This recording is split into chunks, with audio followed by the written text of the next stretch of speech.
start and other people join in. I think, if I understand the question, is what are the practices? What is authentic teaching and learning, or what practices represent progressive education? I think there are a few. I think one that stands out is that in our schools you would more likely find places where students' interests are factored in, where kids have opportunity. You've been using the word experiment. I might use the words create, initiate. Students have an opportunity to construct meaning, to make mistakes and learn from those mistakes. You'd be more likely to see in our schools less of a superficial sort of moving through the curriculum. Or maybe if you're studying history, you learn sort of one key fact about each decade versus delving deeply into one incident in history and looking at it from many different viewpoints, reading many different pieces about it.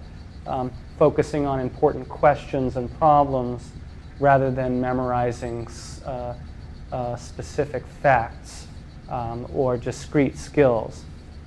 More problem solving and construction of ideas over memorization.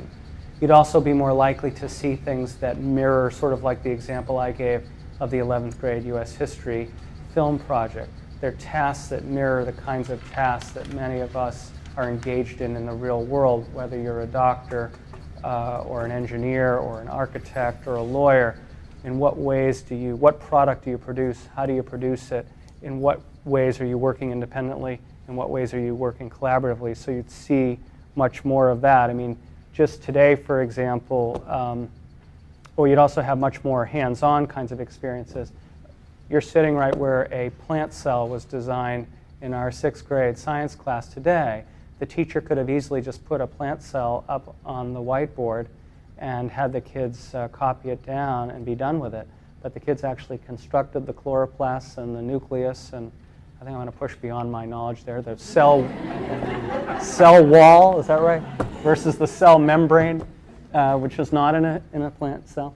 And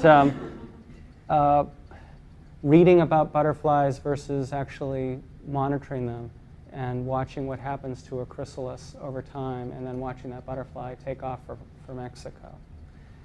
I think in our schools you'd be more likely to see kids rather than always asking for the right answer, we're asking questions that try to broaden kids' thinking. What are some different ways to look at that? And also thinking about the reflection piece that Dan mentioned. How did you get that answer? And why do you think that's true? And what questions do you still have? The kinds of questions that I think a good scientist would ask. You'd also see more thematic teaching in a progressive school than you might in other schools.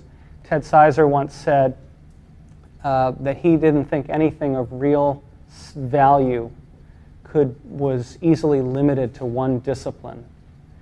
And if you think about the real problems that we face in society, whether it's healthcare or the environment or the war in Afghanistan, you can't just look at it using one discipline. You need to you're looking at all different disciplines, whether it's science or history, economics, military strategy. Real problems need to be looked at using different lenses, and I think we're trying to do that at our schools in a way that I think is qualitatively different from what you would find at other schools. You want to add anything, or anyone else want to jump in? Yeah. A different question? Anyone want to comment on that? Anything more about what you would see here? Any of the teachers in the Karen and the Nan? Well, I was thinking of a comment that one of my daughter's teachers once made that was about allowing children to fall on soft edges. And when I heard about your question about experimenting and how the children kind of internalize the right things to do, it's almost as if it's not experiment but experience. And so if we have 3 children on the playground crying because they didn't get a turn on the swing, we will take and stop and have a teachable moment about what could have happened differently. Why were those children unhappy?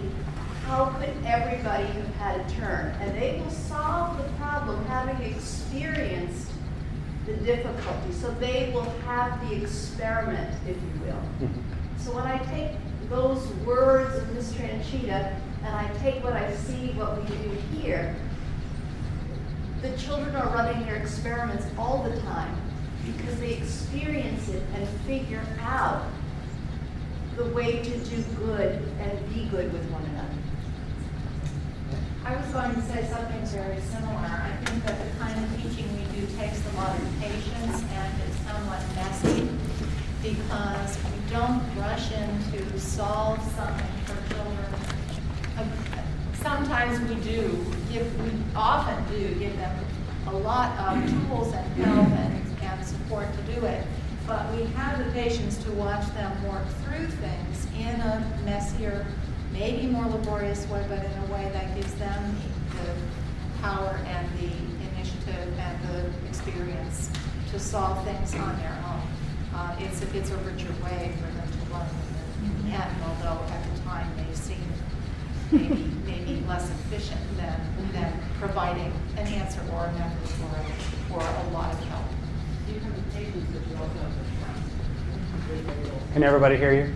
They have the patience, but they also have the trust that children will be able to work through these problems. Bruce? They can also build in summer camp woodworking. They get to build what they want and make their own mistakes, and then reflect on it. Gee, I should have built that doghouse a little bit bigger. He's referring to my son.